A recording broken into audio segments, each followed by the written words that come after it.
Assalamu alaikum dear students, I am Anjum Shafiq, your biology teacher for MTCAT, and today I am going to discuss the feedback mechanisms including the negative feedback as well as the positive feedback mechanisms. So let's move on. अब बात करते हैं and the last topic of this major topic, control and coordination, that is feedback mechanism. Feedback mechanism.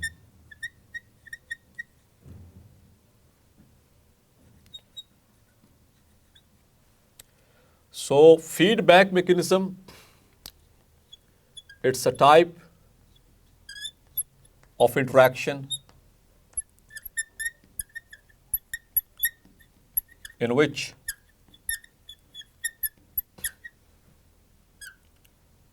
a controlling process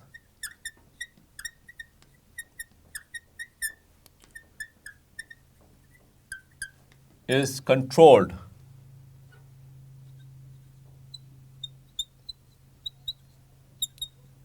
by the products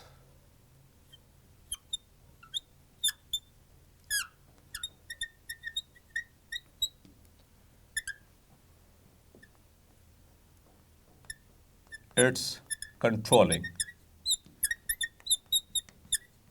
So the products it's controlling.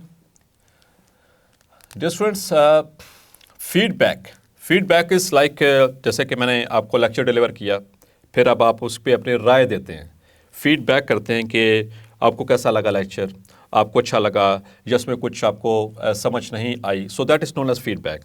मैंने आपको एक show up किया, then you responded back. Okay, either it is good and either it is bad. So this is called as feedback. तो इस तरह के mechanisms, ऐसा एक interaction है, आपके और मेरे माबैन interaction है, ठीक है, which is control, in which a controlling process is controlled by the products of reactions it is controlling. जिस reaction को वो के products को वो एक reaction control करा था, उसी से backward वही control हो रहा है. तो उसको मज़ीद समझाता हूँ मैं, ये बहुत easy सा topic है. सो दो तरह के फीडबैक मैकेनिज्म्स हो सकते हैं, टाइप्स. फीडबैक पॉजिटिव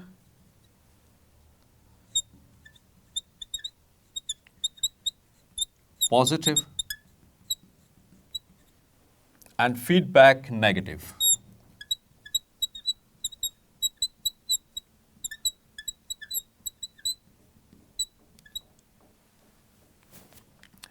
मैकेनिज्म्स, ठीक है. और एक इनको शुरू करने से पहले एक चीज़ आपको क्लैरिफाई करता चलूँ कि हमारी बॉडी के अंदर, चूँकि ये दोनों प्रोसेसेस मिलकर के होमोस्टेसिस को मेंटेन करते हैं, तो हमारी बॉडी में ज़्यादातर जो मैकेनिज्म्स हो रहे हैं, feedback mechanisms, they are negative, they are more, while the feedback positive, they are less. और positive feedback mechanisms, they are less in number, ठीक है, उनके जो रिएक्शन है वो कम है. हमारे बॉडी में एग्जांपल्स हम देखेंगे. तो फीडबैक पॉजिटिव को हम बहुत सादा लफ्ज़ों में मैं डिफाइन करने लगा हूँ कि the reaction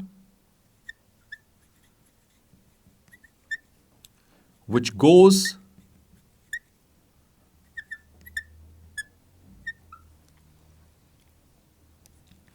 in the direction of initial change, जो इनिशियल चेंज आई उसी की डायरेक्शन में अगर रिएक्शन चला गया तो ये कहलाएगा पॉजिटिव फीडबैक. और अगर द रिएक्शन विच गोज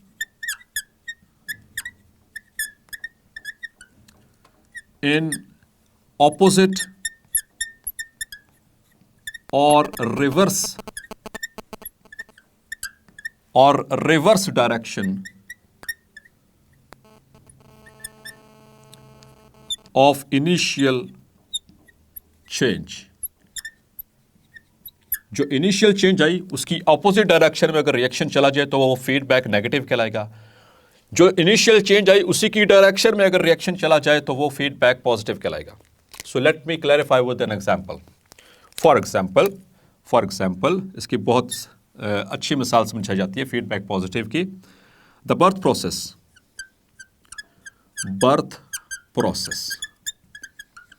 ठीक है। बर्थ प्रोसेस में क्या होता है, you know as you have read, तो cervix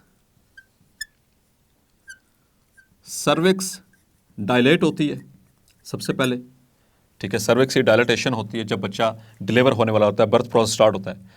so there is dilation of the cervix की डायलेशन होगी और साथ में प्लस कॉन्ट्रैक्शन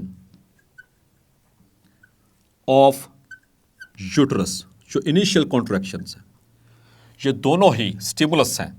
तो चेंज क्या आ रही है, dilatation of the cervix and contraction of the uterus को कॉन्ट्रैक्ट करवाया जा रहा है। ये इनिशियल चेंज याद रखनी है, ठीक है, इनिशियल चेंज है।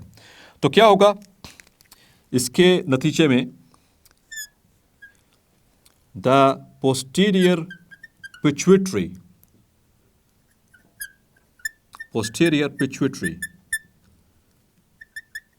releases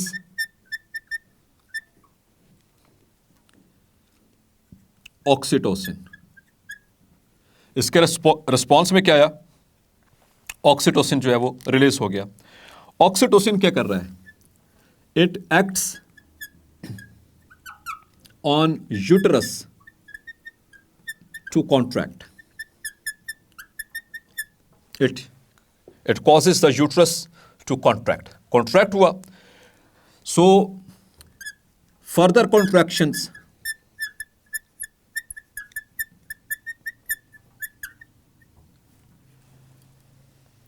cause posterior pituitary to release more oxytocin in order to deliver baby, ताकि बच्चा डिलीवर हो सके। तो यहाँ पे देखें, इनिशियल कॉन्ट्रैक्शन है यूट्रस की, उसके नतीजे में क्या, उसकी स्ट्रेचिंग से रिफ्लेक्स किया कहाँ पर, टू द पोस्टीरियर पिट्यूटरी, और वहाँ से क्या रिलीज हुआ, ऑक्सीटोसिन ने क्या किया, वहाँ पर आकर यूट्रस के ऊपर एक्ट किया और यूट्रस को क्या किया, यूट्रस को कॉन्ट्रैक्ट। ऑक्सीटोसिन के रिस्पॉन्स में करवाया क्या जा रहा है, यूट्रस को contract. That is the change in response to the initial stimulus.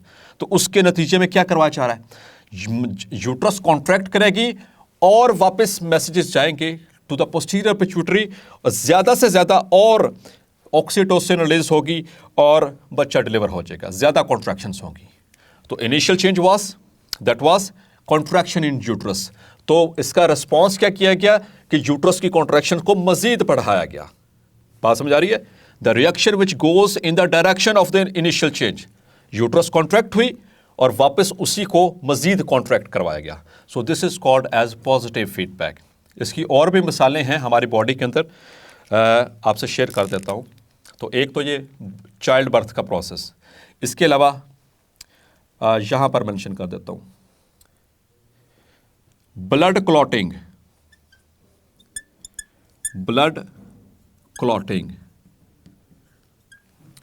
आपको चोट लगी, वहाँ पर क्या हुआ, ब्लड निकला, उसके रिस्पॉन्स में क्या हुआ, आपके जो क्लॉटिंग जो कैस्केड है वो चल पड़ा। क्लॉटिंग कैस्केड के नतीजे में क्या हुआ, यहाँ पर जो है वो जो क्लॉटिंग फैक्टर्स एक दूसरे को एक्टिवेट करते रहे, करने के बाद वो क्या करेंगे, अल्टीमेटली फाइब्रिनोजेन को फाइब्रिन में कन्वर्ट करेंगे और वो यहाँ पर आकर एनमैश हो जाएगी और they will start forming the platelet plug.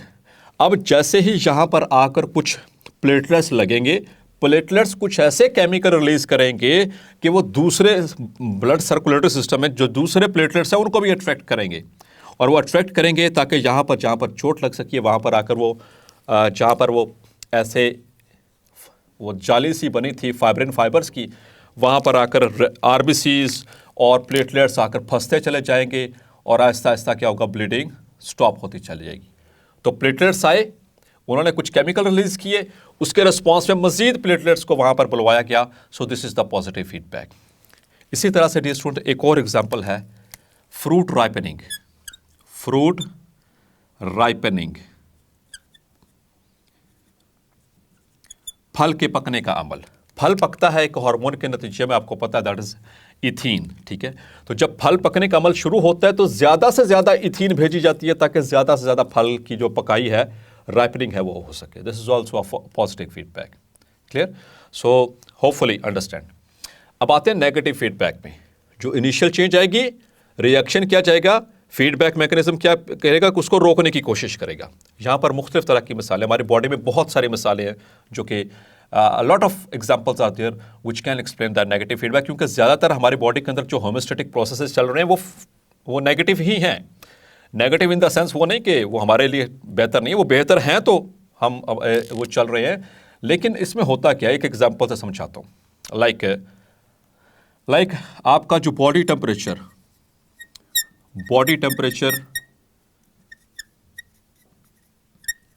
कम हुआ, लो। ठीक है, होपफुली अब तक मेरे इन साइंस को तो समझ गए होंगे। ठीक है, तो इसका मतलब लो होता है, अप एरो का मतलब हाई होता है। ठीक है, जैसे ही बॉडी टेम्परेचर कम होगा, हाइपोथैलेमस जो हमारा थर्मोस्टेट है, द हाइपोथैलेमस, जिसको हम थर्मोस्टेट कहते हैं, अपना thermostat, releases thyrotropin releasing factor. वो कहाँ पे जाएगा, वो जाएगा एंटीरियर पिट्यूटरी के पास। It reaches the anterior pituitary. Anterior pituitary से किसको सेक्रेट करवाया जाएगा, एंटीरियर पिट्यूटरी रिलीजेस TSH। ठीक है, बॉडी टेम्परेचर कम था, इसका रेस्पॉन्स क्या हुआ कि TSH को फाइनली रिलीज करवाना। ठीक है, TSH रिलीज हुआ। TSH ने क्या किया, it causes this TSH activates the thyroid gland. ठीक है, ये थायराइड ग्लैंड को एक्टिवेट करवाएगा and it acts on thyroid to produce और release T4 and especially the T4 especially and T3, उसके साथ ज़्यादातर T4 यानी थायरॉक्सिन रिलीज होता है। थायरॉक्सिन रिलीज होगा तो वो क्या करेगा, इट विल लीड टू, चूंकि ये मेटाबॉलिक हार्मोन है, it will cause the oxidation of food. It leads to the oxidation of food, increasing BMR, आपका जो बेसल मेटाबॉलिक रेट है उसको बढ़ा देगा, जैसे कि हमने थायराइड ग्लैंड में पढ़ा भी। ठीक है, और फिर उससे क्या होगा, जब भी फूड ऑक्सीडाइज होता है तो उसके नतीजे में दो तरह की एनर्जी बनती है, यू नो वेरी वेल। ठीक है, तो उसमें ATP भी बनेगी, प्लस क्या बनेगी, हीट। ये हमें चाहिए थी। अब जो ये मेटाबॉलिक जो हीट प्रोड्यूस हो रही है, this heat will increase temperature, वो बॉडी का टेम्परेचर बढ़ाना शुरू कर देगी, जो कम था उसको बढ़ाना शुरू कर देती है। अब बॉडी का टेम्परेचर बढ़ रहा है और साथ में थायरॉक्सिन भी रिलीज हो रही थी। तो याद रखिएगा, high levels of thyroxine plus increased temperature, इसके रेस्पॉन्स में क्या करवाया जाएगा, ये जो TSH था इसकी प्रोडक्शन को रोक दिया जाएगा। It will be inhibited.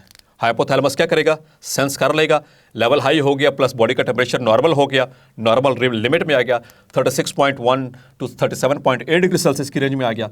अब TSH के प्रोडक्शन को रोक दिया जाएगा। इनिशियल चेंज क्या था, स्टिमुलस क्या था, बॉडी टेम्परेचर कम हुआ, उसके रिस्पॉन्स में क्या प्रोडक्ट रिलीज हुआ, TSH, अल्टीमेटली TSH ने क्या किया, थायरॉक्सिन रिलीज किया, उसने ऑक्सीडेशन की, उसने हीट प्रोड्यूस की, तो थायरॉक्सिन रिलीज होता रहा और साथ में जो है वो बॉडी टेम्परेचर इंक्रीज करता रहा।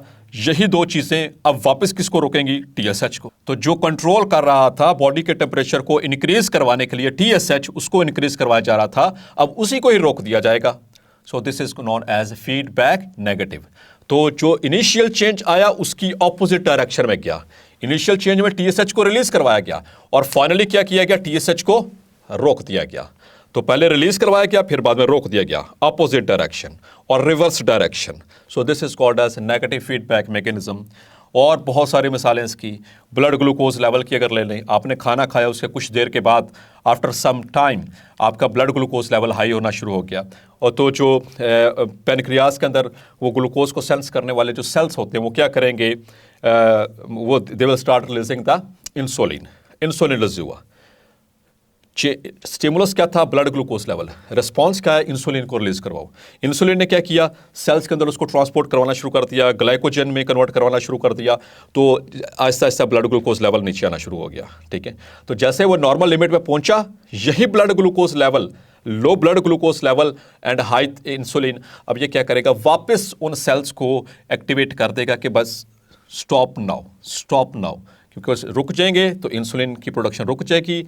अगर ऐसा ना हुआ तो it may lead to hypoglycemia. So it is a disorder state, लेकिन नॉर्मली ऐसा नहीं होता।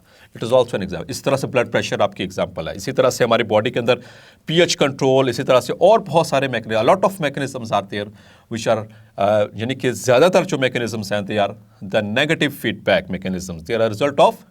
तो ये ज़रूरी है।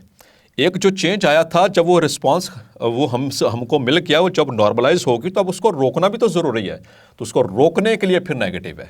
और यहाँ पर कुछ मैकेनिज्म जहाँ पर उसकी फॉरवर्ड डायरेक्शन में जाना पड़ता है, उसकी ज़रूरत होती है, तो दैट इज़ ऑल्सो। अच्छा, एक और चीज़ इंटरेस्टिंग है आपके लिए, आखिरी पॉइंट पॉजिटिव फीडबैक में मुझे जाते जाते एक चीज़ याद आ गई कि vomiting it is also an example of positive feedback. याद रखिएगा। तो जब भी इरिटेशन हुई, ओवर ईटिंग हुई, आपका स्टमक ने एंटी पेरिस्टाल्सिस स्टार्ट की, तो यहाँ पर वो जो वॉमिटिंग रिफ्लेक्स सेंटर आपका, ठीक है, जो मेडुला के अंदर नॉर्मली मौजूद होता है, वो मज़ीद इम्पल्सिस सेंड करता है, कि एंटी पेरिस्टाल्सिस को बढ़ाओ ताकि जो गैस्ट्रिक कंटेंट्स उनको एक्सपेल किया जा सके। ठीक है, सो that is an example of positive feedback. याद रखिएगा। क्लियर? और इसी तरह से थर्स्ट, प्यास का लगना, तो ये नेगेटिव है। ठीक है, प्यास लगी, आपने पानी पिया, बॉडी के सेल्स और नर्वस न्यूरॉन्स ये मिलकर के कोऑर्डिनेट करते हैं, और आप जब वो आपको प्यास खत्म होती है तो आप पानी पीना रोक देते हो। ऐसा तो नहीं कि प्यास आपकी ख़त्म हो रही है और पानी पिए जा रहे हो, नथिंग, ऐसा कुछ नहीं होता। ठीक है, so it is not positive, rather it is a negative. Thirst होती है। इसी तरह से भूख है, वो भी नेगेटिव फीडबैक है। ठीक है, अच्छा जी सुन, एक मैकेनिज्म होता है जिसको, ये तो आपने पढ़ा ना feedback, just for the sake of interest बता रहा हूँ आपको। एक होता है फीड फॉरवर्ड मैकेनिज्म्स, एक है, ये तो आपने पढ़ लिया ना फीडबैक, एक होता है feed forward. Feed forward mechanisms ऐसे मैकेनिज्म होते हैं जो फ्यूचर में या कुछ ही देर में कुछ होने वाले इवेंट को इन एंटिसिपेशन बॉडी को प्रिपेयर कर लेते हैं। जैसे कि अब आपको पता है आपकी बॉडी को भूख लगी हुई है, ठीक है, आपको भूख लगी है और आपने कुछ खाना है, तो the gastric gland they start secreting their secretions. ठीक है, जैसे आपने वो पढ़ा था पेवलॉव में, जैसे उसके सामने खाना रखा जाता है उसके मुंह से रालें टपकने लग जाती हैं। So these are called as feed forward mechanisms. इंशाल्लाह you will learn in the first prof of human physiology. जी तो डियर स्टूडेंट्स, होपफुली आज का लेक्चर भी आपको क्लैरिफाई हो गया होगा। मिलते हैं नेक्स्ट लेक्चर में, and if there is any question related to today's lecture, you can put your question in the comments box. Our subject specialist will answer you soon. So take care of yourself. Allah Hafiz.